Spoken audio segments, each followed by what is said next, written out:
Praise Lord. कैसे आप सभी लोग? एक अच्छे से स्माइल दीजिए और कहिए प्रेज़ लॉर्ड। जय मसीह की। आइए हम सब लोग प्रार्थना करेंगे परमेश्वर से इसके आगे के समय के लिए, कि आगे का समय हमारे लिए अद्भुत रहे, अच्छा रहे। तो आइए हम सब लोग प्रार्थना करेंगे। हमारे स्वर्गीय महान पिता परमेश्वर खुदावन यीशु मसीह, हम आपको धन्यवाद करते हैं।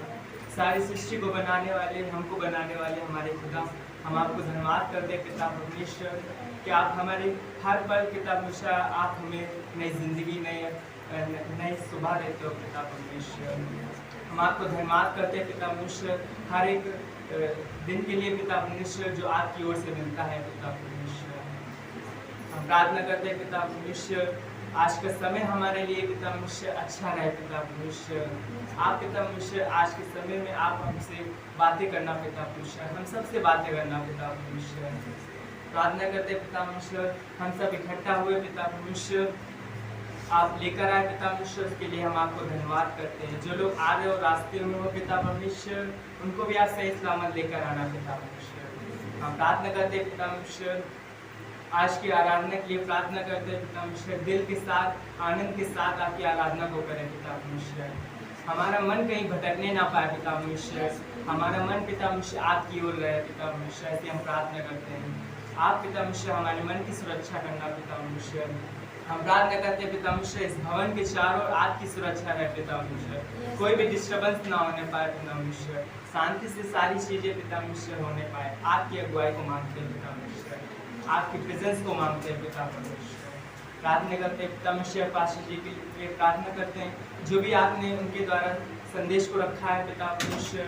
हम प्रार्थना करते हैं पिता परमेश्वर वो संदेश पिता परमेश्वर समझने में बुद्धि ज्ञान समझ देना पिता परमेश्वर, मदद करना पिता परमेश्वर, संदेश को सही तरीके से हम ले सकें पिता परमेश्वर, अपने जीवन में लागू कर सकें पिता परमेश्वर।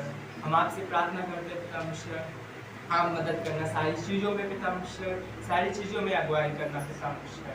सारी बातों को हम आपके हाथों में देते हैं, सारा आदर सारी महिमा हम आपको देते हैं, प्रभु यीशु मसीह के नाम से मांगते हैं। गुड मॉर्निंग चर्च, जय मसीह की। हम परमेश्वर का धन्यवाद करेंगे आज के दिन के लिए। तो आइए मिलकर कुछ गीतों को गाएंगे और आज हम अपने यहोवा परमेश्वर को धन्यवाद देंगे। हे यहोवा भलाई को तेरी सभाओं में गाता रहूंगा, हे यहोवा भलाई को तेरी सभाओं में गाता रहूंगा।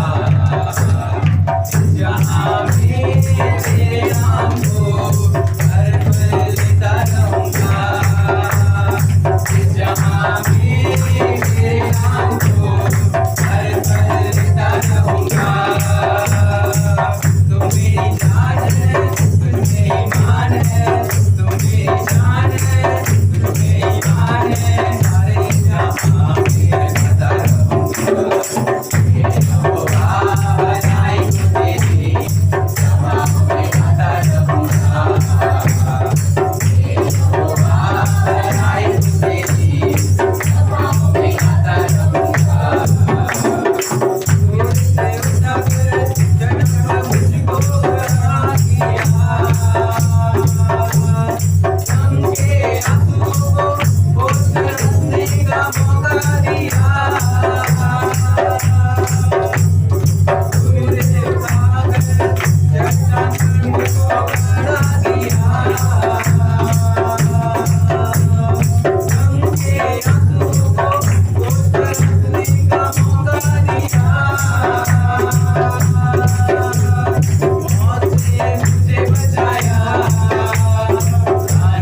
धन्यवाद करते हैं परमेश्वर, हम आपकी आराधना गाते हैं यीशु मसीह। सदा सर्वदा पिता हम आपकी आराधना करते हैं क्योंकि प्रभु आपने हमें इसीलिए बनाया पिता। हम धन्यवाद करते हैं यीशु मसीह। अनादि परमेश्वर पिता, सच्चाई और जीवन आप हो पिता। आपसे हटकर कुछ और सच्चाई नहीं है पिता। धन्यवाद करते हैं यीशु मसीह, हम आपकी आराधना गाते हैं क्योंकि प्रभु हमारा शरण आप हो यीशु मसीह। हम धन्यवाद करते हैं आपके लिए पिता, हमारे लिए पिता, जब हमारी जो जरूरत है पिता आप उस तरह हमारे लिए बनकर आए पिता। धन्यवाद करते हैं यीशु मसीह आपके लिए प्रभु। धन्यवाद देते हैं यीशु मसीह। तू मेरा सरस्तान, तू मेरा गढ़ है, संकट में मेरा दोस्त, मेरा प्रभु, तू मेरा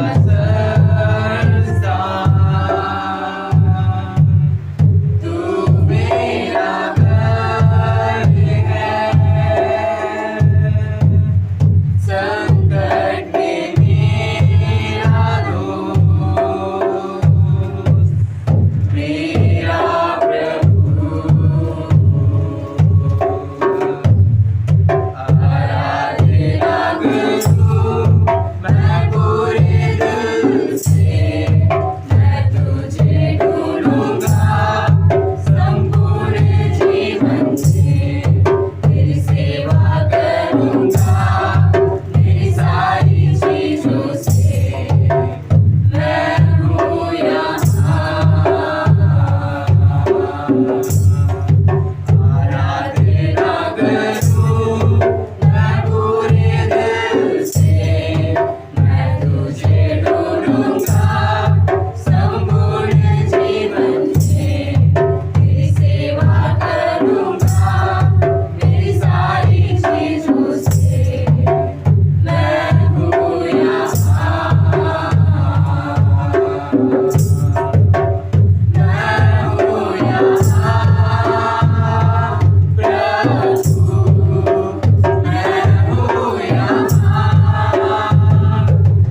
धन्यवाद करते पिता, उद्धार हमारा आपसे यीशु मसीह, उस बलिदान से पिता जो आपने हमें दिया पिता, उसी में हमारा उद्धार है प्रभु। हम धन्यवाद करते यीशु मसीह पिता, हम आपकी आराधना गाते यीशु मसीह प्रभु, धन्यवाद करते यीशु मसीह, पूरे दिल और मन से पिता हम आपको धन्यवाद देते यीशु मसीह, इस समय के लिए पिता और हमारे जीवन के लिए पिता, जो आपने हमारे जीवन में बदलाव दिया प्रभु, उसके लिए हम धन्यवाद करते हैं आपसे प्रभु, धन्यवाद करते यीशु मसीह। आराधना हम करते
धन्यवाद करते यीशु मसीह। आज पिता आप हमारे जीवन में आओ यीशु मसीह, हम आपको निमंत्रण देते पिता अपने हृदय में आने का पिता हम तैयार करते हैं अपने हृदय को पिता, आज अपने आपको आपके आने का रास्ता तैयार करते हैं अपने हृदय में यीशु मसीह। हम धन्यवाद करते हैं आपको पिता, प्रभु आप सहायता करो पिता, हमारे जीवन को आगे बढ़ाओ पिता, अपने वचन में पिता आप आगे बढ़ाओ पिता, इसी प्रार्थना करते हैं। धन्यवाद देते हैं यीशु मसीह इस आराधना के लिए पिता, और आगे के समय को पिता आपके हाथों में सौंपते हैं पिता, हर एक चीज़ में पिता आप सहायता करना पिता, ऐसी प्रार्थना करते हैं। इस प्रार्थना को यीशु मसीह के नाम से मांगते हैं, तुझे धन्य कहते रहे हम, जब तक ये जीवन रहे, आवाज देते रहे हम, तेरा नाम ऊंचा रहे। तुझे धन्य कहते रहे हम, जब तक ये जीवन रहे, आवाज देते रहे हम, तेरा नाम ऊंचा रहे।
तो पहला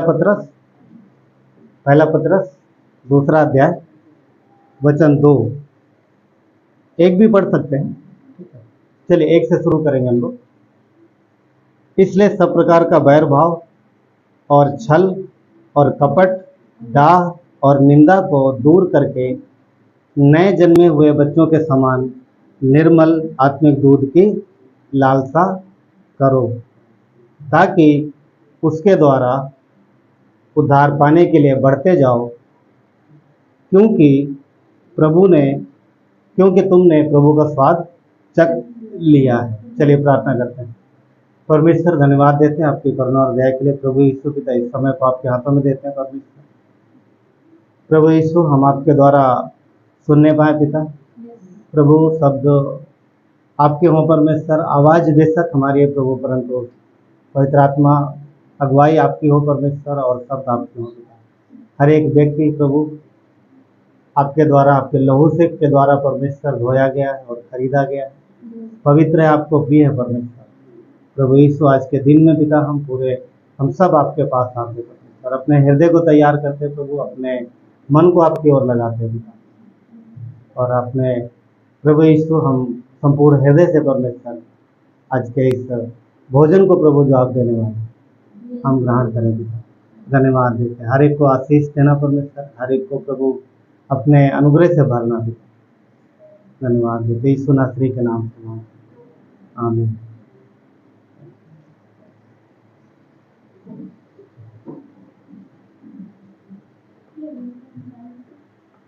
तो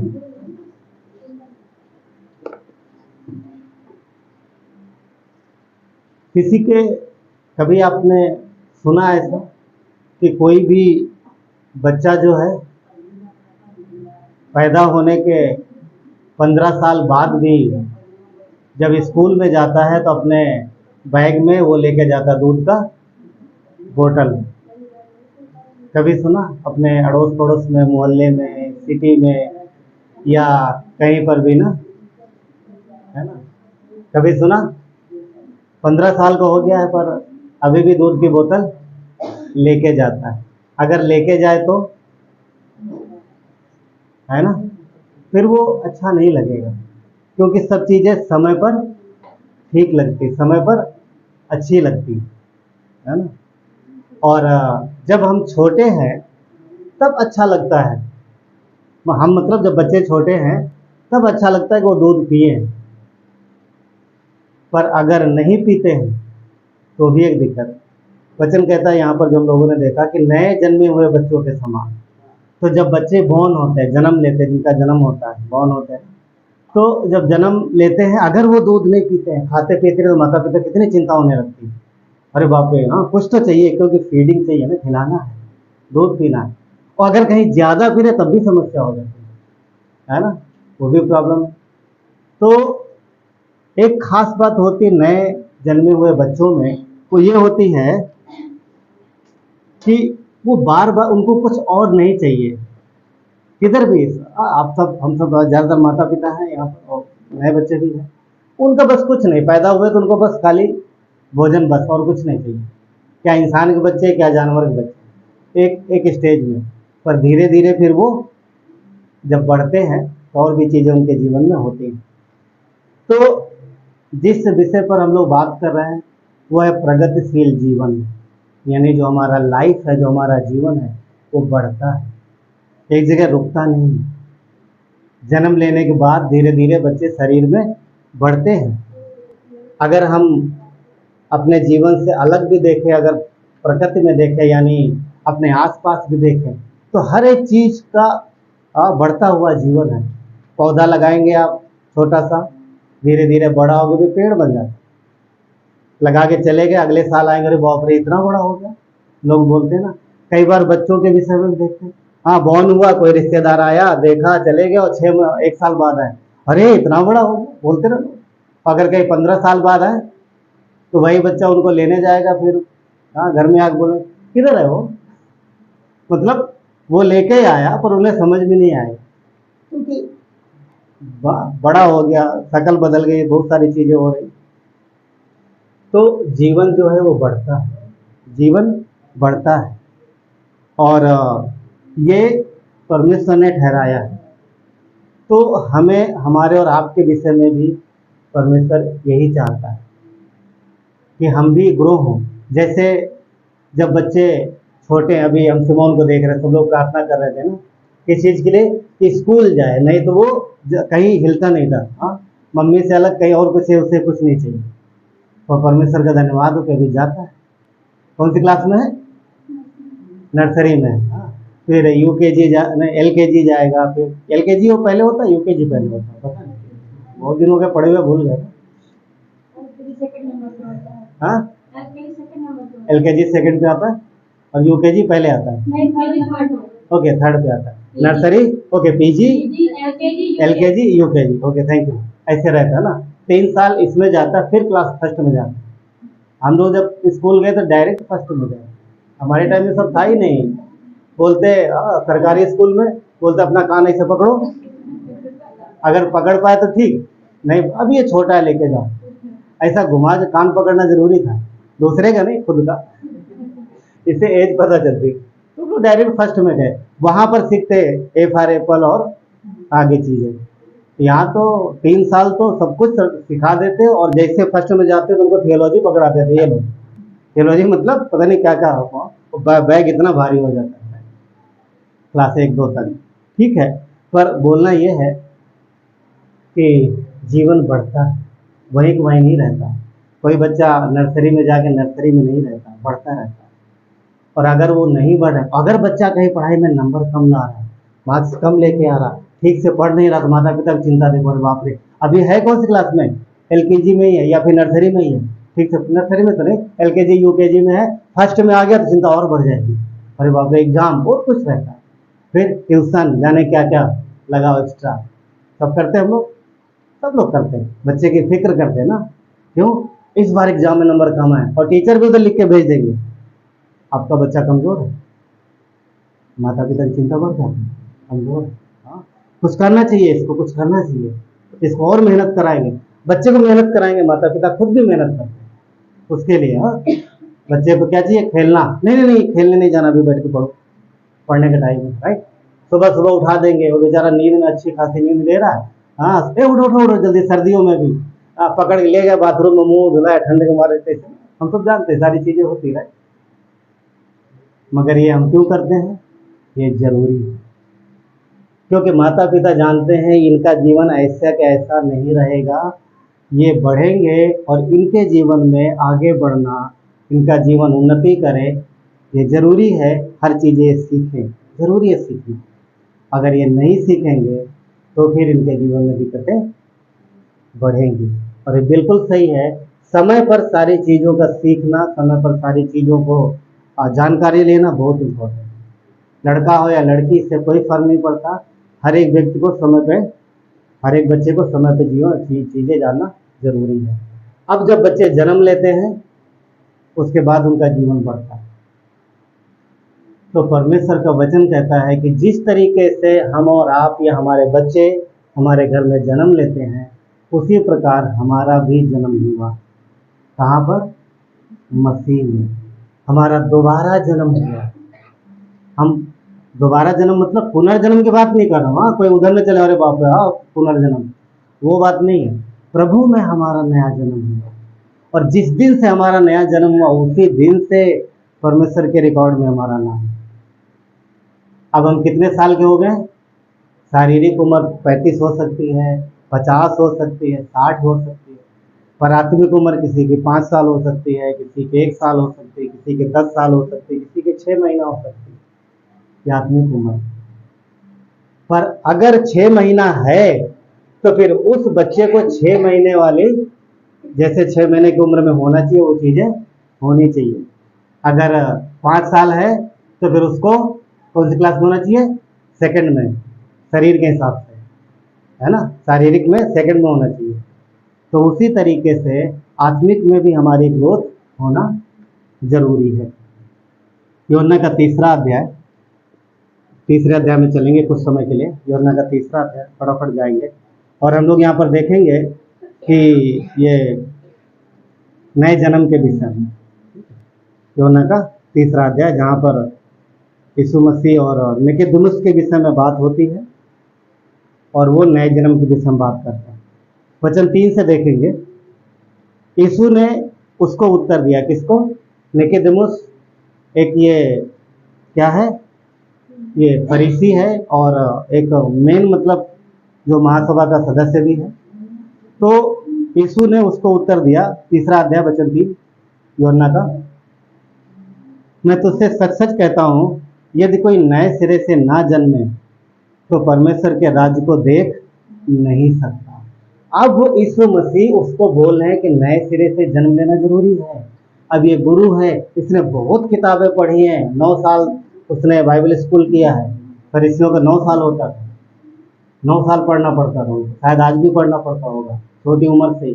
फिर भी ये कहता है 4 में कि मनुष्य जब बूढ़ा हो जाए तो कैसे जन्म ले सकता है, इसको पता नहीं है। इस विषय में, नए जन्म के विषय में, हाँ, पुनः नए जन्म के विषय में इसे पता नहीं है।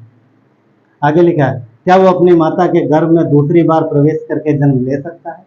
यीशु ने उत्तर दिया, वचन 5, मैं तुझसे सच सच कहता हूँ।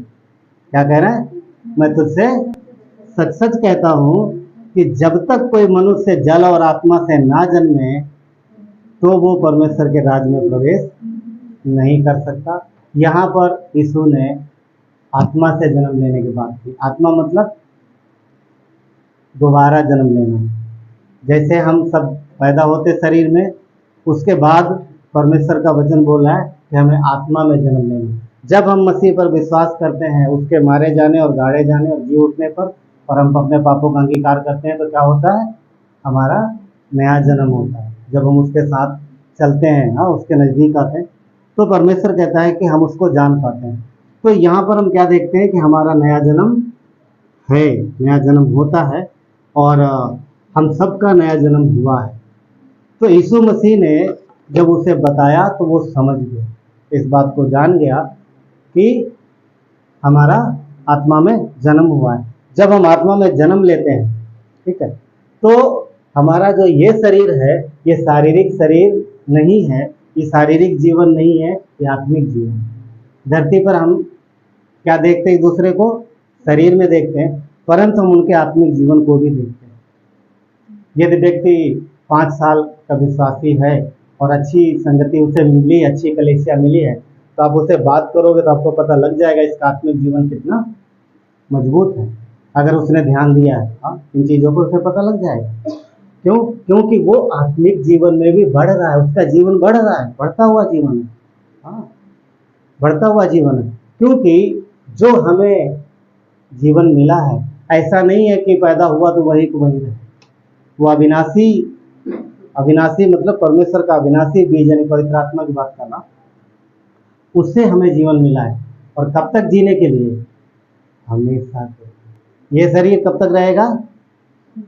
कोई लिख के नहीं दे सकता, पर अमूमन एक समय होता है कि 70, 75, 80 इंडिया में, हाँ, 80 तक आदमी चला जाए तो बहुत बढ़िया, ठीक है। 80 को ऊपर जाए तो अरे फिर तो बोल ही नहीं सकते, बहुत अच्छा। पर 70, 75 एक अमूमन है, ठीक है। तो इसके बाद क्या हो जाएगा? जैसे सबको होता है, हम जाएंगे कहाँ? मसीह के पास। परंतु जो हमारा आत्मिक जीवन है, जो आत्मा में जो हम जन्मे हैं, इसी वजह से हम मसीह में जाएंगे। ये शरीर हमारा यहीं रह जाएगा, पर आत्मिक जीवन में हम जो जन्मे हैं वो हम मसीह के पास जाएंगे। पहला पत्र 1:23 कहता है, क्योंकि तुमने नाशवान नहीं पर अविनाशी बीज के साथ, अविनाशी बीज से परमेश्वर के जीवते और सदा ठहरने वाले वचन के द्वारा नया जन्म पाया है। तो हमें जो नया जन्म मिला है, किस पर? परमेश्वर के वचन पर विश्वास करने के द्वारा। वचन में जब हम विश्वास करते हैं कि मसीह और गॉस्पेल सुसमाचार पर जब विश्वास करते हैं तो फिर हमें नया जन्म मिलता है। अब जब हमने आत्मा में नया जन्म पाया है तो परमेश्वर की इच्छा है कि जैसे जैसे शरीर में बढ़ते हैं वैसे वैसे हम आत्मिक जीवन में भी बढ़ें। तभी पतरस क्या बोलता है कि नए जन्मे हुए बच्चों के समान। नए जन्मे हुए बच्चों को क्या चाहिए? सिर्फ दूध। 1 हफ्ते का हो गया, उसे ना मम्मी से मतलब है, ना पापा से मतलब, ना दादी आगे बोलेगी और नानी आगे बोले हाँ देखो मेरे, बहुत कुछ बोलते हैं लोग बच्चों के खिलाते ना, और उससे सिर्फ एक ही चीज़ से मतलब, किस चीज़ से? बस उसे दूध चाहिए। पतरस यही वर्ड इस्तेमाल करता है कि आत्मा नए जन्मे हुए बच्चे के समान दूध के अभिलाषा करो। भोजन, भोजन, शारीरिक भोजन शरीर को बढ़ाता है, आत्मिक भोजन हमारे आत्मिक जीवन को बढ़ाता है। समझ रहे? तो अगर देखिए, जो हमारे इस जीवन में प्रभाव डालता है वो परमेश्वर का पवित्र आत्मा, परमेश्वर की सामर्थ्य जो वचन के माध्यम से बात करती है। तो वचन के द्वारा हमें नया जीवन मिला है। तो ये हमारा शरीर, यानी ये हमारा जो शरीर है, ये एक निश्चित समय तक बढ़ता है, फिर घटने लगता है, परंतु आत्मिक जीवन में हम बढ़ते ही जाते हैं। तो परमेश्वर का वचन कहता है कि हम बढ़ते रहें। पहला पत्रस 2 अध्याय वचन 2, अभी जैसा हमने पढ़ा कि नए जन्मे हुए बच्चे के समान। तो उनको जैसे किसी और चीज से मतलब नहीं होता है, न चाची से, न नानी से, न मामा से, न दादी से, कोई मतलब नहीं, सिर्फ दूध से मतलब है। तो परमेश्वर का वचन का ऐसे ही जब तुमने जन्म लिया है तो संसारिक चीजों से ज्यादा मतलब मत रखो।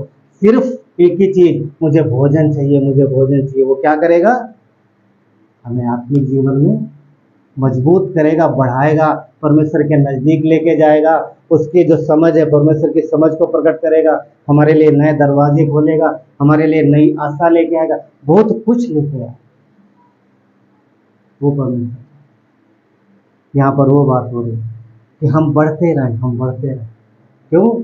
क्योंकि जीवन जो है वो चाहे आत्मिक हो चाहे शारीरिक, दोनों प्रगतिशील जीवन, बढ़ता हुआ जीवन, बढ़ता हुआ जीवन। इसलिए जैसे हम शरीर में बढ़ते हैं वैसे हमें आत्मा में भी बढ़ना है। अगर हम 5 साल के हो गए हैं तो लगना चाहिए बच्चा 5 साल का है ना? लगना चाहिए। क्यों? अब कैसे लगेगा? हमारी बातों से, हमारे स्वभाव से, है ना? जब 5 साल बच्चा हो जाता है तो दौड़ता है, खेलता है, भागता है, पड़ोसी घर भी चला जाता है, जाते नहीं जाता है?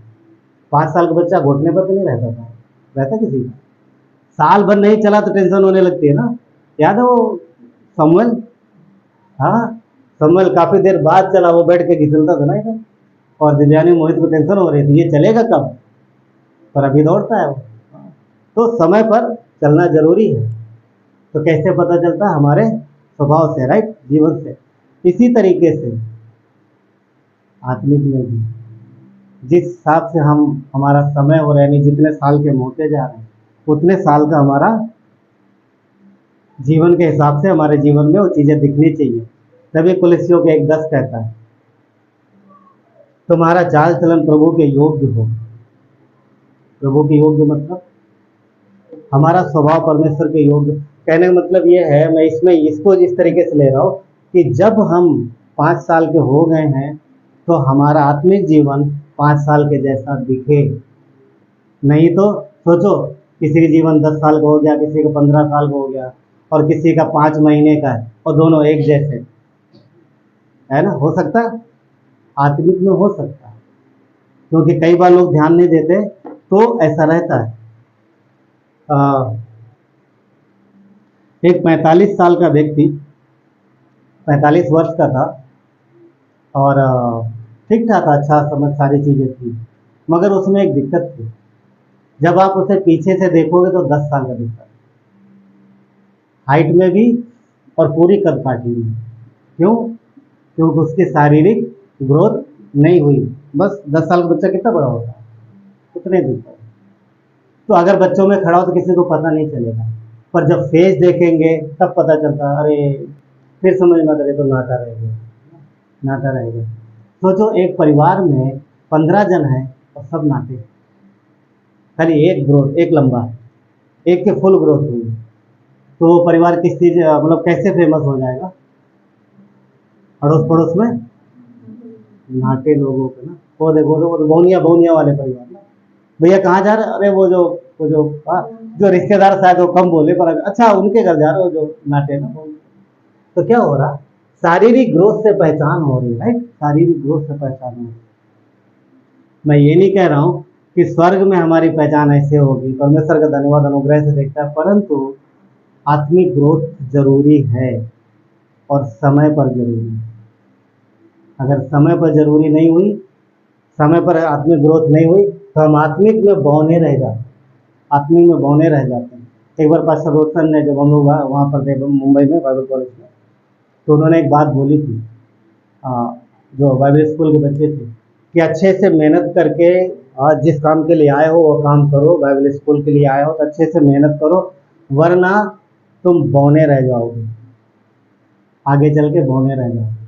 मतलब ये कि अगर हम परमेश्वर में उन्नति नहीं करेंगे तो हम भी बौने रह जाएंगे, यानी आत्मिक में बौने रह जाएंगे। तो जरूरी है कि हम बढ़े। अच्छी बात एक चीज़ और है, संसार में लोग मजाक उड़ाते हैं, मजाक उड़ाते हैं ना, मजाक उड़ाते हैं, शारीरिक कद काठी का, छोटेपन का, नाटेपन का मजाक उड़ाते हैं।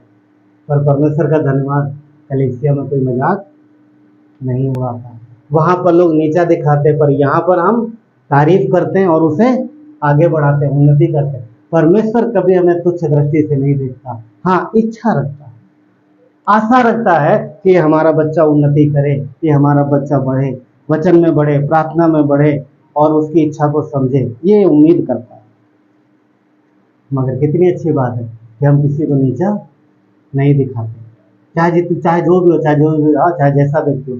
हम परमेश्वर पर भरोसा रखते हैं, उस व्यक्ति की उन्नति करते हैं, उस व्यक्ति को आगे बढ़ाते हैं और सहारा देते हैं।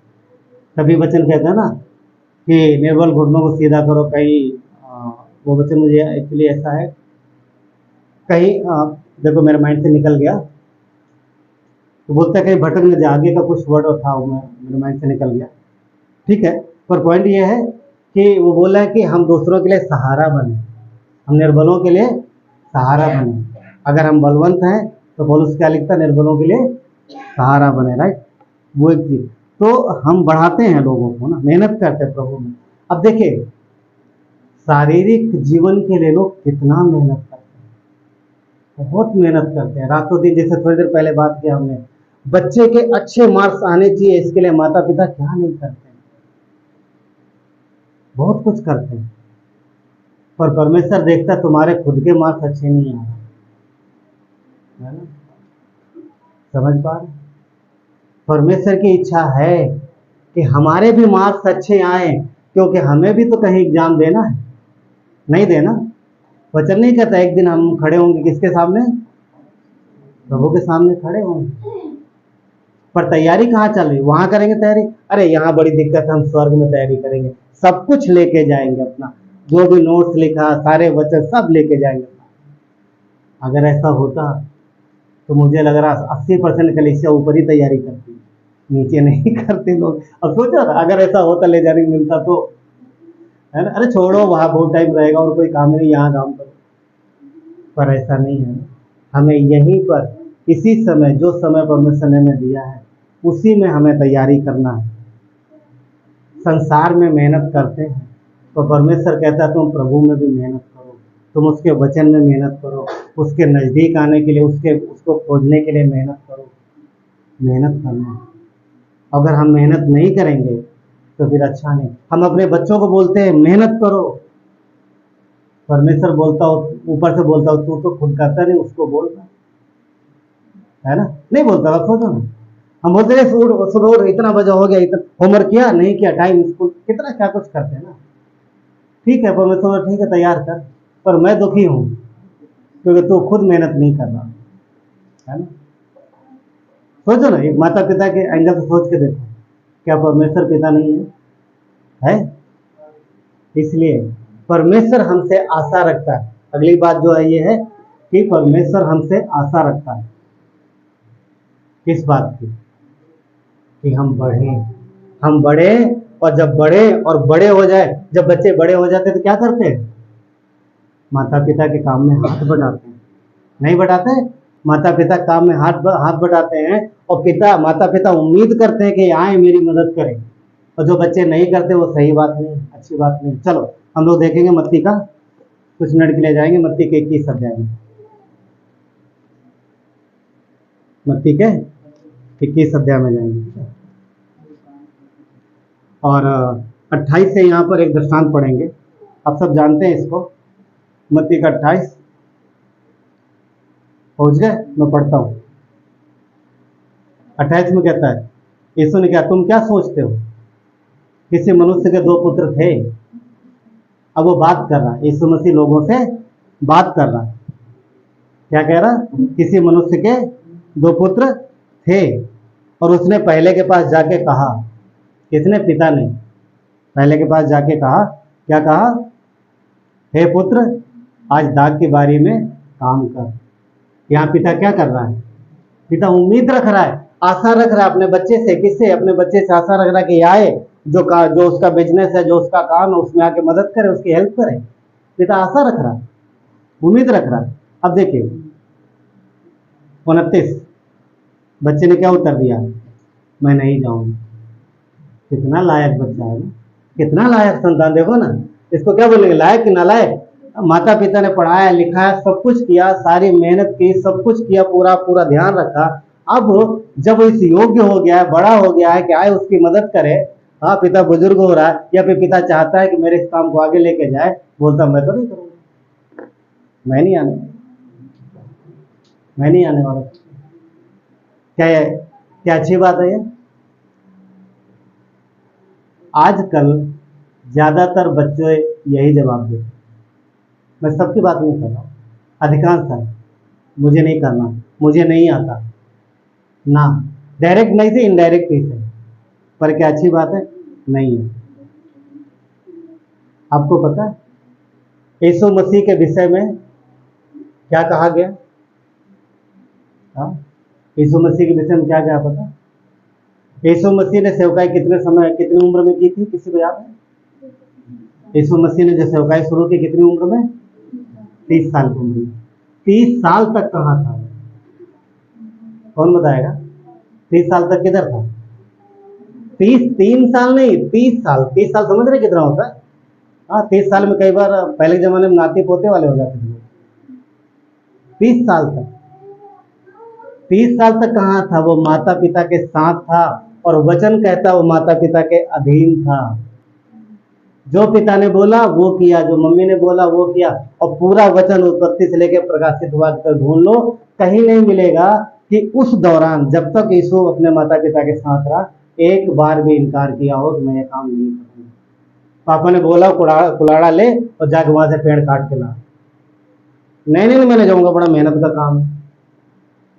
क्या बोला होगा? उनके पापा क्या करते थे? बड़ा ही थे, कारपेंटर थे, बड़ा ही थे। क्या उस समय लकड़ियां टाल पे मिलती थी? आरा मशीन थी वहां? हाँ, खुद काट के लाते थे, पेड़ काट के लाते थे।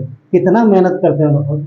और यीशु पहला संतान था ना, पहलौठा था ना, पहली संतान था, वही बड़ा था, पिता के साथ जाता होगा, सबसे ज्यादा मेहनत था, मतलब सारे बच्चों से ज्यादा मेहनत की होगी। कहीं नहीं लिखा तो उसने एक बार भी किसी काम के लिए इनकार किया, सब कुछ किया। माँ ने बोला होगा झाड़ू लगा, फॉर एग्जाम्पल मैं उदाहरण बता रहा हूँ, बाहर के साफ सफाई कर दे, गाय वालों को चारा दे दे, नहीं दिया होगा, क्योंकि 2 ही बिजनेस थे, जानवर भी होंगे और कारपेंटर तो थे ही। अब सोच के देखो कितना मेहनत किया होगा। रंदा लगाते समय एक तरफ पिता एक तरफ लगे, दिन भर हो गया। और इससे पता क्या, इससे मैं बता रहा हूँ कैसे, सुनो, उन्होंने ये काम किए हैं। इससे कैसे पता चलता है? क्योंकि वो ताकतवर थे, यीशु का शरीर मजबूत था, ताकतवर था। कहाँ पता चलता है? जब उन्होंने मंदिर की सफाई करते समय उनके पीढ़े पलटे, मतलब वो जो बेचते थे ना, जो क्या बोलते हैं, याद है ना, मंदिर सफाई की यीशु मसीह ने, तो जो क्या बोलते उनको, हाँ बोलो ना, व्यापारी थे, और वो जो भी जौहरी और दुनिया भर का जो सराफा टाइप ना, वो सब दुकान लगा के बैठे थे। उन्होंने अकेले ही पलट दिया। तो छोटे मोटे पत्थर नहीं थे जिन पर वो दुकान लगाते थे, बड़े भारी पत्थर थे, बड़े हैवी पत्थर। उनको उठाने के लिए एक बहुत मजबूत ताकतवर आदमी चाहिए। ये ताकत कहाँ से आई? पापा के साथ, समझ रहे? 30 साल मेहनत करी उन्होंने, किसी काम को ना नहीं बोला। इसीलिए उसने एक आदर्श जीवन जिया है, शारीरिक तौर पर भी, हमारे आपके लिए भी, कि हम माता पिता के साथ अधीन में रह करके एक अच्छा और उनके अधीन में रह करके, अधीनता में रह के जीवन जिए। और ये हमारे लिए बेटर है। छोटे छोटे घर के काम, हाँ, बच्चों को भारी लगते हैं, मगर वो आगे आके काम आते हैं, वो काम आते हैं। यहाँ पर इसने इनकार कर दिया, किसने? इस बच्चे ने, मैं नहीं जाने वाला। अब पिता निराश होके दूसरे के पास जाता है, निराश हो गया, दूसरे के पास गया। वचन 29 कहता है, मैं नहीं जाऊंगा परंतु पछता के दिया। 29 ऐसा बोलना, ठीक। अब देखिए, अब पछताया तो बाद में, पर पिता दूसरे के पास जाता है। वचन 30, फिर पिता ने दूसरे के पास जाकर ऐसा ही कहा। उसने उत्तर दिया, जी हाँ जाता हूं, परंतु नहीं गया। ये दो चीजें आज भी मिलती हैं, एक डायरेक्ट इनकार, मैं नहीं करूंगा, और दूसरा मुंह पे बोल दे तो जाऊंगा नहीं, बाद में मैं करूंगा नहीं। सामने बोलेंगे पिताजी नाराज हो जाएंगे, बाद में कोई बहाना बना लेंगे, है। आज भी यही चीज है। कितनी बार बच्चे ऐसा करते हैं, हाँ हाँ मम्मी ने बोला, पापा ने बोला काम कर दो, हाँ हाँ कर दे कर दे कर दे, अरे पापा चिंता मत करो, हाँ मम्मी मैं कर दूंगा। बाद में, अरे मम्मी मैं भूल गया, दोस्त आ गया, इसका फोन आ गया, ये हो गया, वो 50 बहाने, राइट। ये भी इनकार। अब यहाँ पर पॉइंट ये है कि पिता उम्मीद कर रहा है बच्चों से कि वो उसकी मदद करें। क्यों? क्योंकि अब वो इस योग्य हो गए, इस योग्य हो गए। हमसे और आपसे भी परमेश्वर उम्मीद करता। यीशु ने क्या बोला जब वो धरती पर था? मैं मेरे पिता का काम करता हूँ, मैं मेरे पिता का काम कर रहा हूँ। और उसने जब शिष्यों को तैयार किया, उन्हें भी काम सौंपा, दिया ना। मत्ती 28-29, मत्ती 28 अध्याय 19 और 20, जाओ पूरे संसार में जाओ, क्या करो? शिष्य बनाओ, सिखाओ जो मैंने सिखाया, राइट। चेले बनाओ। चेले तो वो तब बनाएंगे जो पहले खुद चेले बने। समझ में आ रहा? वो एक पॉइंट है कि जब हम बड़े हो जाते हैं तब माता पिता उम्मीद करते हैं, परमेश्वर भी हमसे उम्मीद करता है हम वैसे को वैसे ना रहें, वरना कैसे क्या कहलाएंगे हम? क्या बोलते हैं उनको? गौनिया को दूसरा शब्द क्या है? नाटा। जक्कई नाटा था, पर वो बड़ा मजबूत था, अंदर से ज्यादा बड़ा, शरीर से ज्यादा कद था उसका आत्मा में। किसका? जक्कई का। बाद में तो हम शरीर में छोटे हो या बड़े, उससे ज्यादा फर्क नहीं पड़ता, परंतु हमें आत्मा में बड़े होने की जरूरत है, क्योंकि पिता उम्मीद रखता है, पिता उम्मीद रखता है। ठीक है। यीशु मसीह अपने माता पिता के अधीन में थे, बस में थे। कहाँ मिलेगा वचन? लूका 2:51 में लिखा है, तब वो उनके साथ गया और नासरत आया और उनके बस में रहा। बस में रहा यानी आज्ञाकारी बना रहा। यीशु ने आदर्श संतान का, आदर्श अगुवे का, मतलब एक आदर्श जीवन जिया। उसके जीवन में कहीं पर भी कोई उंगली नहीं रख सकता। तभी उसने क्या बोला शिष्यों को? मैंने तुम्हें नमूना दिखा दिया। ठीक है। अब यहाँ पर जो बस में रहा है, मैं इसके विषय में देख रहा था, जो शब्द लिखा है कि उसके बस में, माता पिता के बस में था, बस में रहा। इसका मीनिंग ये है, ग्रीक में इसका मतलब ये है आज्ञाकारी रहना, मतलब आज्ञाकारिता के साथ अधीन में रहना। जो शब्द यहाँ पर है यीशु के लिए जो इस्तेमाल हुआ है, आज्ञाकारिता के साथ अधीन में रहना, यानी 30 साल वो आज्ञाकारी रहा और माता पिता के अधीन में रहा। ठीक, अधीन में रहा। तो एक चीज तो हमें भी इस बात का ध्यान रखना है, जब हम बड़े हो जाते हैं तो हम अपने शारीरिक माता पिता के भी काम आए और आत्मिक में भी बढ़ना है, ताकि हम उसके भी काम आए। और ये जरूरी है, इसके लिए हमें मेहनत करना है, इसके लिए हमें मेहनत करने की जरूरत है, शारीरिक में भी और आत्मिक में भी। शरीर में थक गए, जाके सो जाएंगे, सो लो, नींद पूरी करो, उसके बाद फिर परमेश्वर के काम में आओ, आगे बढ़ो, राइट। क्योंकि जब कई बार थकान हो जाती है, कई बार गर्मी होती है, कई बार कई सारी चीजें होती हैं, और शरीर हमेशा एक चीज पैदा करता है, पता है क्या? आलस। हमारा शरीर पिछले बार बात किया था, ये कुछ भी अच्छा नहीं करता है। मन के विषय में बात किया था कि मन कुछ भी अच्छा नहीं देता है, तो शरीर आलस उत्पन्न करता है और धीरे धीरे हावी हो जाता है, धीरे धीरे हावी हो जाता है। हम सबके साथ, मैं किसी एक की बात नहीं कर रहा हूँ, हम सबके साथ कितनी बार ऐसा हुआ होगा कि इच्छा तो हो रही कि प्रार्थना करें या वचन पढ़े या कुछ और, परंतु शरीर नहीं, बहुत थक गए यार, या फिर थके भी नहीं है, आज मन नहीं हो रहा, चलो ठीक है। ये क्या है? आलस लेता है, आलस। पर आलसियों के लिए, आलस के लिए परमेश्वर का वचन अच्छी बातें नहीं बोलता, यानी आलस की तारीफ नहीं करता, क्योंकि परमेश्वर को आलस पसंद नहीं है। यीशु ने खुद आलस नहीं किया, तो वो भी नहीं चाहता कि उसके बच्चे आलस करें। ऑफकोर्स पापी स्वभाव हमारे अंदर है, ये रहेगा और निरंतर पीछा करता रहेगा। कब तक? आलस कब तक पीछा करेगा? हाँ, बहुत सारे लोगों ने बोला, क्या बोल रहे हो? जब तक जीवित हैं तब तक आलस पीछा नहीं छोड़ेगा। पर अच्छी गवाही परमेश्वर आलस के विषय में नहीं देता। एक वचन है नीति वचन 21:25, कहता है आलसी अपने लालसा में ही मर जाता है। अब आलसी व्यक्ति की से हम बात कर रहा है कि जिस व्यक्ति को आलस में रहने की आदत पड़ गई है, उसकी अभिलाषा तो बहुत होती है, उसकी इच्छा तो बहुत होती है, पर वचन कहता है वो अपनी लालसा में ही मर जाता है, क्योंकि उसके हाथ काम करने से इनकार करते हैं। अब ये वचन आत्मिक में लागू हो सकता है। कई बार शारीरिक तौर पर हम खूब मेहनत करते हैं, खूब दौड़ भाग करते हैं, बहुत कुछ करते हैं, पर आत्मा के लिए इसको बंद करके साइड में रखते हैं। हम शारीरिक रेस्ट करते हैं, आराम चाहते हैं। आराम जरूरी है शरीर के लिए, परमेश्वर ने मना नहीं किया उसके लिए, परंतु आत्मा में आराम करने के लिए नहीं बोला। आत्मा में हमें उन्नति करने के लिए बात की है और मेहनत करने के लिए बात की है। हमें प्रभु में मेहनत करना है, शरीर के साथ साथ प्रभु में भी मेहनत करना है, उसके लिए समय निकालना है। कई बार हम कुछ अलग प्रकार से सोचते हैं, अरे आज करेंगे, कल करेंगे, परसों करेंगे। इसी तरह बीते बीते कितने साल निकल गए। एक दिन परमेश्वर के सामने खड़े होने का समय आ जाएगा, तब क्या करेंगे? तब क्या करेंगे? क्योंकि मैं खुद के विषय में सोचता हूँ, कभी कभी मुझे लगता है थोड़े दिन पहले तो मैं बैग टांग के स्कूल जाता था। रियली बताता हूँ, जब बचपन याद को लगता अभी तो यार जाते थे स्कूल, अभी इतने बड़े हुए,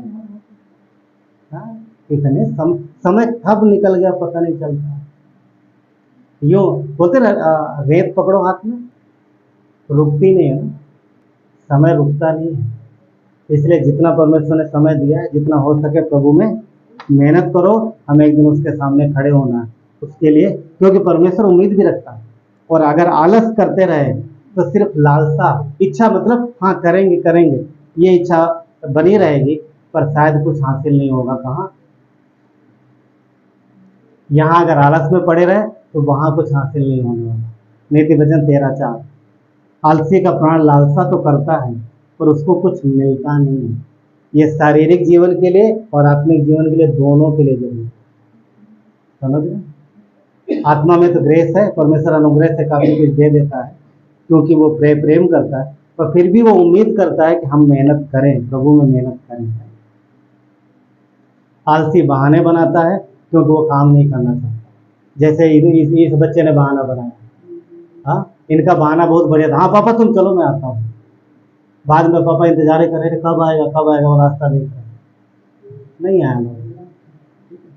तो जीवन जो है वो बढ़ता हुआ प्रगतिशील जीवन है। हमें आगे बढ़ना, हमें आगे बढ़ना। बाधाएं रुकावटें रहेंगी बहुत सारी, और आलसीपन हमेशा रुकावट लेके, और भी बहुत सी चीजें हैं, एक सिर्फ यही चीज नहीं है। पर अगर हम निरंतर थोड़ी थोड़ी भी मेहनत करेंगे तो एक दिन बहुत होती है, बहुत हो सकती है। याद है एक कहानी बचपन में हम लोग पढ़ते थे, अभी शायद वो सिलेबस में नहीं होगा। एक घड़ा होता है, पानी उसमें बहुत थोड़ा होता है, नीचे होता है, और एक पक्षी कौवा ना, वो पीने की कोशिश करता पर वो पी नहीं पाता। फिर वो क्या करता है? कंकड़ लाता है, दिमाग लगा लेते। देखो तो पक्षी के पास हम दिमाग, एक एक कंकड़ डालता है, एक एक कंकड़ डालता है। और कंकड़ क्यों डाल रहा, मिट्टी क्यों नहीं डाला? सोचने वाली बात है। कंकड़ डाला उसने, पत्थर डाला, मिट्टी नहीं डाला। अगर मिट्टी डालता तो पानी सोख लेती, नहीं मिलता। दिमाग लगाया कि वही चीज डालना जो पानी ना सोखे, और धीरे धीरे पानी ऊपर आ जाए। एक एक कंकड़ ने उसकी जो प्यास को बुझा दी। हमारे घर में घोंसला लगा था, अभी मतलब चिड़ियों ने घोंसला लगाया, अभी भी है। और इन्होंने देखा, मैंने नहीं ज़्यादा देखा, पर ये लोग देख रहे थे। एक इतना छोटा सा लाते थे, धागे जैसा, क्या वो तिनका, कोई भी घास का तिनका कुछ भी, और दो थे। धीरे धीरे धीरे धीरे इतना बड़ा घोंसला बनाया, बढ़िया बनाया। और अब उससे आप तोड़ेंगे तो टूटेगा नहीं इतनी जल्दी। क्यों? क्योंकि एक एक करके, एक एक घास का तिनका ला करके बहुत बढ़िया बना। पॉइंट ये है बोलने का, थोड़ा थोड़ा भी मेहनत करेंगे तो एक दिन ज़्यादा हो जाएगा, पर अगर नहीं करेंगे तो कितना हो जाएगा? नहीं करेंगे। आप अगर सोचते हो, आप अगर ये निर्णय लेते हो कि पूरे सप्ताह में एक वचन मुझे याद करना है, ज्यादा है? पूरे वीक में एक वचन रटना, एक ही रटना है, तो महीने के 4 तो हो ही जाएंगे, और साल के 48, शायद ज्यादा भी हो सकता है, क्योंकि सप्ताह थोड़े ज्यादा होते हैं। तो धीरे धीरे धीरे धीरे कितना हो जाएगा। पर एक नहीं याद करेंगे अगर, तो 10 साल में कितना रहेगा, या 1 साल बाद एक भी नहीं याद करते तो साल भर बाद कितने रहेंगे? जो 1 साल पहले था 1 साल बाद क्या था? 0। 1 साल पहले 1 साल बाद 0। तो परमेश्वर का वचन कहता नहीं, हमें मेहनत करनी, प्रभु में मेहनत करना। अनुग्रह है उसका, वो हमें अनुग्रह देता है, पर उसकी इच्छा है कि हम मेहनत करें। सुनो, 2 भाई एक साथ एक कलीसिया में आए। 2 भाई थे, 2 भाई एक कलीसिया में आए, और आए और बैठे सीखने लगे। 4 साल बाद दोनों में से एक भाई को कलीसिया ने निर्णय लिया कि तुमको एल्डर में शामिल करेंगे। एल्डर समझते ना सर, जो कलीसिया के अगुए होते हैं। 2 में से एक को कलीसिया ने खुद से निर्णय लिया कि तुमको हम अगुए में शामिल करना है, और वो शामिल हुआ। पर कुछ लोगों ने पूछा, कलीसिया कुछ लोगों ने, भाई तुम दोनों साथ में आए थे, दोनों भाई साथ में आए थे, तुमको अगुओं में शामिल कर लिया गया, तुम्हारा जीवन इतना अच्छा है, तुम प्रभु में इतना बढ़ गए हो, तुम इतना तुम्हारा जीवन प्रभु में अच्छा हो गया है कि कलीसिया ने खुद से तुमको शामिल किया अगुए में, पर तुम्हारे भाई को क्या हो गया? ये तुम साथ में तो रहते हो, साथ में तो आते हो। तो उसने एक ही जवाब दिया, मैं जो सीखता हूँ उस पर ध्यान करता हूँ, और बाद में घर में जाके उसमें थोड़ा समय देता हूँ, मेहनत करता हूँ। ये इधर आता है, सुन लेता है, उसके बाद सब फेंक देता है, फिर अगले हफ्ते आता है, उठा लेता है, सुन लेता है, सब फेंक देता है, बीच में कुछ नहीं करता। इसलिए वो ऐसा है। आप सुनिए, मैं विश्वास करता हूँ कि अगर आप में से किसी का जीवन ऐसा है तो आगे ऐसा ना रहे, वरना 15 साल बाद भी आप समझ पा रहे, वैसे को वैसा लाइफ रहेगा, क्योंकि हम बढ़ नहीं पाएंगे। परमेश्वर की इच्छा है कि हम प्रभु में बढ़ें, हम उसमें निरंतर बढ़ते रहें, क्योंकि ये प्रगतिशील जीवन है। गलातियों का 6 अध्याय, बस हम लोग फिनिश करना थोड़ी, गलातियों के 6 अध्याय में चलेंगे। गलातियों का अध्याय 6 और 7 और 9 वचन देखेंगे। 7 और 9 वचन। 7 कहता है, धोखा ना खाओ, धोखा ना खाओ, परमेश्वर ठट्ठों में नहीं उड़ाया जाता। यानी परमेश्वर ने जो हमें समय दिया है, इसमें धोखा ना खाओ। क्यों? क्योंकि शैतान, परिस्थिति, आपका शरीर, हाँ, ये सब आपको धोखे में रखेगा, परमेश्वर से दूर रखने की कोशिश करेगा, उसके वचन से दूर रखने की कोशिश करेगा। जब आप समय बिताने के लिए बैठेंगे तो हटाएगा, वो 50 चीजें लेके आएगा आपको रोकने के लिए। पर वचन कहता है, धोखा ना खाओ, क्योंकि परमेश्वर ठट्ठों में नहीं उड़ाया जाता। क्योंकि मनुष्य जो बोता है वही काटेगा। एक समय आएगा जो हम यहाँ पर बो रहे हैं, उसकी कटनी हमें काटना है। एक समय आएगा, एक समय आएगा जब कि हम अपने इन कामों का, सारे कामों का जो हमने मेहनत किया है, इसका प्रतिफल हम पाएंगे। तो परमेश्वर कहता है कि मेहनत करें। क्या लिखा है? जो मनुष्य जो बोएगा वही काटेगा। वचन 8, क्योंकि जो अपने शरीर के लिए बोता है वो शरीर के द्वारा विनाश की कटनी काटेगा। अब ये क्यों बोल रहा है?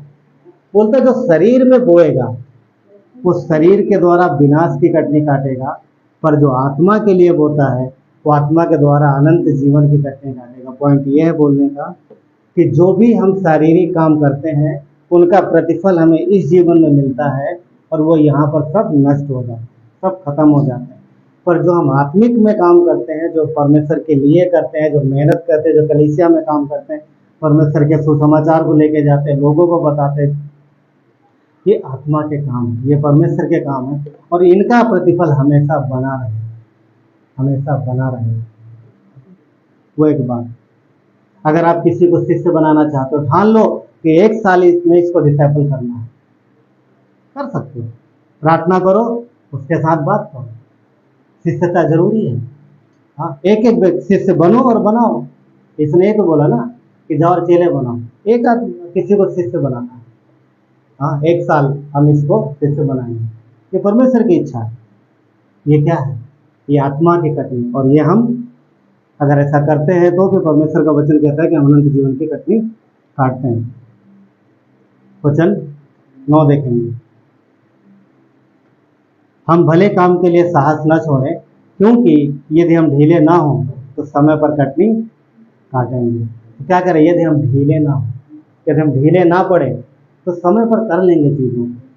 पर ढीले करने के लिए, यानी हमें आपको लूज करने के लिए, या हमें आपको परमेश्वर के कामों से अलग करने के लिए शैतान भी बहुत कुछ लेके आता है और हमारे शरीर का इस्तेमाल करता है। परमेश्वर चाहता है कि हम बच्चे के बच्चे ना रहें, हम बढ़ते जाएं। उसकी इच्छा है कैसा, कि हम जैसा बच्चा बॉर्न होता है, जन्म लेता है, वैसा हमारा लाइफ रहे, हमेशा हम मांगते ही रहें भोजन, आत्मिक भोजन। हाँ, हम मांगते ही रहें। परमेश्वर की ये इच्छा है, और दीनता और नम्रता में। तभी उसने क्या बोला था पहला पत्रस में, कि नए जन्माए बच्चे हुए के बच्चों के समान आत्मिक और निर्मल दूध पिलाओ, ऐसा बोलता। तो वो परमेश्वर की इच्छा है। और परमेश्वर ये भी चाहता है कि हम दीनता और नम्रता से सीखें, दीनता के साथ, नम्रता के साथ। पहला पत्रस 5:6, परमेश्वर के बलवंत हाथ के नीचे दीनता से रहो, जिससे वो तुम्हें उचित रीति पर, उचित समय पर बढ़ाएगा। अगर हम दीन होके, नम्र होके परमेश्वर के साथ चलते हैं तो हमें बढ़ाएगा और हमारे लिए अवसर लेके आएगा। परमेश्वर की इच्छा है कि धरती पर हमें बेहतर लाइफ जिए। अगर अच्छी लाइफ देने की इच्छा परमेश्वर की नहीं होती तो वो स्वर्ग छोड़कर धरती पर नहीं आता। वो आया है ताकि हम बहुतायत का जीवन पाएं, वो आया है कि हम आशीषित जीवन पाएं। मगर इसके लिए परमेश्वर ने क्या बोला, किसी भी बात की चिंता ना करो। जहाँ लिखा किसी बात की चिंता ना करो, इसका मतलब है किसी भी बात, सारी चीज़ें परमेश्वर के हाथ में, मगर हाथ पर हाथ रख के नहीं बैठना, उसकी अगुवाई में चलना। ठीक है, तो परमेश्वर आपको आशीष दे। चलिए प्रार्थना करें। सारे परमेश्वर, धन्यवाद देते हैं आज के इस समय के लिए और इस संदेश के लिए। प्रभु यीशु पिता परमेश्वर, आपकी इच्छा है कि हम निरंतर बढ़ते रहें, हमारा जीवन वैसे को वैसा ना रहे प्रभु, क्योंकि बहुत से कारण है ना बढ़ने के, परंतु सिर्फ एक कारण है, वो ये है कि प्रभु आप चाहते हो कि हम बढ़ें, क्योंकि जीवन बढ़ता है। हम नाटे नहीं रहना चाहते, और प्रभु हम आपके सामने जब उपस्थित हों तो हम खाली हाथ ना रहें। पिता परमेश्वर, हर एक के लिए प्रार्थना करते हैं प्रभु, आप उनके जीवन में परमेश्वर आपकी सामर्थ्य प्रकट हो पिता। सारी रुकावटों, सारी बाधाओं को दूर करना परमेश्वर, हर एक व्यक्ति आपके साथ बढ़े, क्योंकि आपने जीवन दिया, आपने जीवन दिया, आप में नया जन्म पाए, और हमारा जीवन प्रभु उन्नति करे समय पर, हर एक चीज़ में आशीषित हो प्रभु, हर एक को ब्लेस करना परमेश्वर। धन्यवाद देते हमारे लिए क्रूस पर मरने के लिए। धन्यवाद प्रभु यीशु, आपकी महिमा हो परमेश्वर। आज जीवित परमेश्वर है और हम जीवित परमेश्वर पर विश्वास करते हैं, जो हमारे साथ रहता है, हमारी सहायता मदद करता है। धन्यवाद देते हैं, हर एक व्यक्ति को आपके हाथों में देते परमेश्वर। बीमारों को चंगाई देना पड़ेगा, और जिसको जिस प्रकार की घटी कमी आप उसे पूरा करना पड़ेगा। आपकी महिमा होगी। धन्यवाद देते हैं यीशु नासरी के नाम से मांगते हैं, आमीन। मेरा यीशु रहता वहाँ, नीले आसमां के पार जाएंगे। मेरा यीशु रहता वहाँ, हमें लेके बात को कर, हमें लेके बात को कर, लेके मेरा सारा जहां, नीले आसमां के पार जाएंगे। मेरा यीशु रहता वहाँ।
तो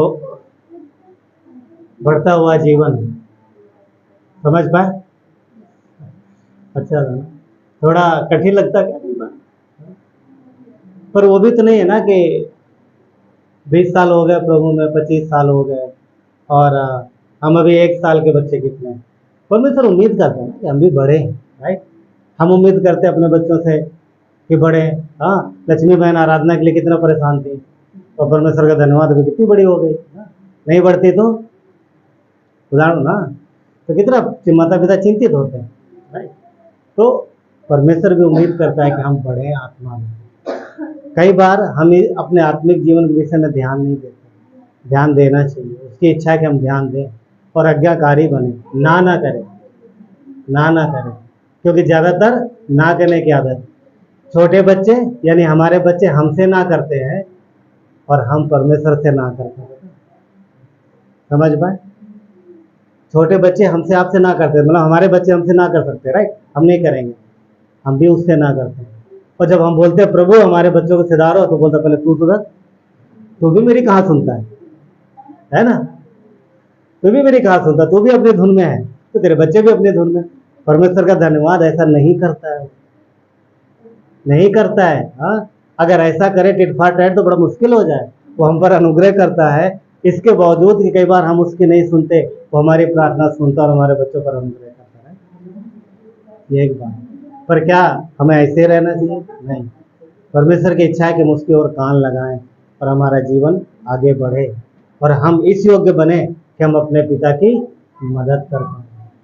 क्यों? क्योंकि जब बच्चे इतने योग्य हो जाते हैं तो माता पिता उम्मीद करते हैं कि वो हमारी हेल्प करे। परमेश्वर भी हमसे उम्मीद रखता, आशा रखता। यीशु ने शिष्यों को बोला, मैं जा रहा हूँ, मैं तुम्हारे साथ रहूँगा, पर मैं तुमको बोलता हूँ जाओ, पूरे संसार में जाओ, पूरे जगत में जाओ, हर भाषा में जाओ, हर जात में जाओ। परमेश्वर आपको अफ्रीका नहीं भेजता, मगर बोलता तैयार हो और अपने आप को तैयार करो, काहे के लिए? शिष्य बनो और शिष्य बनाओ, राइट। तो हमारा जीवन ग्रोथ, जब हम अपने आप को समय नहीं देंगे परमेश्वर के साथ, तो फिर हम वैसे के वैसे रहेंगे, राइट। तो भूख के विषय में बोलता है कि दूध पीते हुए जन्मते हुए बच्चे के जैसा, नया जन्मे बच्चे के जैसा भूख हो। कई बार कितने ऐसे विश्वासी हैं जो महीनों महीनों बाइबल नहीं पढ़ते, महीनों नहीं पढ़ते। कितने ऐसे लोग हैं जो संगति में तो आते हैं, पर क्या आपको कितने दिन हो जाएंगे कभी प्रार्थना में बैठेंगे नहीं, पता?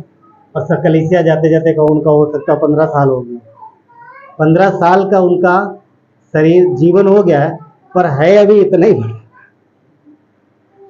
परमेश्वर को निराशा होती है, आशा।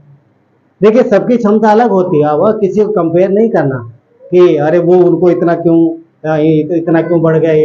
सबकी क्षमता अलग होती, पर हमें आगे अपनी कोशिश करते रहना है ना।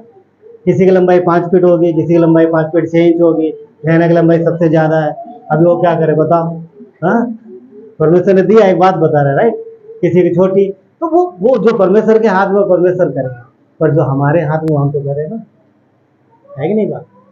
वो परमेश्वर वो चाहता है कि हम मेहनत करें, हम मेहनती बने। चलिए प्रार्थना करते हैं। प्यारे परमेश्वर, अनुग्रहकारी परमेश्वर, कृपालु परमेश्वर, धन्यवाद देते हैं आपके दया और करुणा के लिए। प्रभु, आप चाहते हो कि आप में बढ़े परमेश्वर, आपकी इच्छा है प्रभु यीशु पिता। हम प्रार्थना करते हैं परमेश्वर, आपके देह है परमेश्वर, हर एक को प्रभु यीशु आप समझ और बुद्धि के साथ अगुवाई करो, ताकि प्रभु हमारा शारीरिक जीवन जिस तरीके से आपने बढ़ाया है परमेश्वर, जिस तरह हमारे शरीर को ग्रोथ दी है प्रभु पिता, प्रार्थना करते हैं आत्मिक उन्नति हम वैसे ही करते रहे परमेश्वर। हम सबका आत्मिक जीवन भी मजबूत हो और बढ़े पिता, आपके हाथों में देते परमेश्वर। जो बीमार है प्रभु उन्हें चंगाई देना परमेश्वर, प्रभु यीशु पिता परमेश्वर। प्रभु यहाँ पर कुछ लोग बीमार हैं प्रभु, आपकी चंगाई मांगते हैं परमेश्वर, आपकी सामर्थ्य आने पाए, वो ठीक हो प्रभु। दवाइयाँ उनके शरीर में जो ले रहे प्रभु वो फायदा करें पिता, और प्रभु आपकी ओर से परमेश्वर उन्हें कंप्लीट चंगाई देने पाए। कुछ लोगों का जॉब नहीं प्रभु, प्रार्थना करते हैं उन्हें जॉब देना परमेश्वर, और जो लोग काम कर रहे हैं उसके काम में उन्नति देना, समय देना प्रभु। कई बार शैतान फंसाता है, समय कम मिल पाता है प्रभु, हम प्रार्थना करते हैं अच्छी नौकरी देना, अच्छा काम देना प्रभु, ताकि आपके लिए समय भी मिल पाए। प्रभु यीशु आपके हाथों में देते हैं। हर परिस्थिति में जागरूक रहें आपके साथ प्रभु, आप चलने के लिए, और वचन की भूख प्रभु यीशु के अंदर निरंतर बढ़ती रहती है। धन्यवाद देते हैं। हर एक को ब्लेस करना प्रभु। जब हम आपके सामने खड़े हों परमेश्वर, तो हमें किसी प्रकार की निराशा न हो परमेश्वर, हमारे दिल में पछतावा ना हो कि काश थोड़ी और मेहनत कर लेते प्रभु, क्योंकि स्वर्ग में मौका नहीं है, यही मौका है परमेश्वर। धन्यवाद प्रभु कि आपने हमें अपने इस देह में जगह दी पिता, आपकी महिमा हो परमेश्वर। हर एक को ब्लेस करना प्रभु यीशु। धन्यवाद जान देने के लिए हमारे लिए परमेश्वर। धन्यवाद प्रभु हमसे प्रेम करने के लिए। धन्यवाद प्रभु आप हमें अनुग्रह देते हो। आप जब हम गिरते हैं तो आप हमें प्रभु का ताना नहीं मारते, या फिर प्रभु आप हमें प्रभु कोसते नहीं हो परमेश्वर, पर आप हमें मदद करते हो, आप हमें उठाते हो, आप हमें सहारा देते हो। धन्यवाद प्रभु यीशु, आपकी महिमा हो परमेश्वर। धन्यवाद देते हैं। हर एक को ब्लेस करना परमेश्वर, और हर एक को सुरक्षित अपने घरों में लेके जाना परमेश्वर। धन्यवाद देते यीशु नासरी के नाम से, आमीन।